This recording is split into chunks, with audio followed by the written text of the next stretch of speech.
What are some ways that you see people in the industry use Excel, which you would definitely think are a bit risky or maybe Okay, this outdated is something practices? that maybe I have some strong opinions about. I think that some buttons should be deleted from Excel Okay. because I think that they only create problems. Like, for example, remove duplicates doesn't make any kind of sense now. We have dynamic arrays, we have unique, we have Power Uh-huh. Query.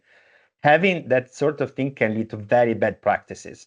And I think that is something that shouldn't really be used. The other one that I really don't like is the text to column stuff. That was basically how we had data split into different columns starting from a line. We have Power Query now. Don't ever use that kind of stuff because it never works. You never know what's going on.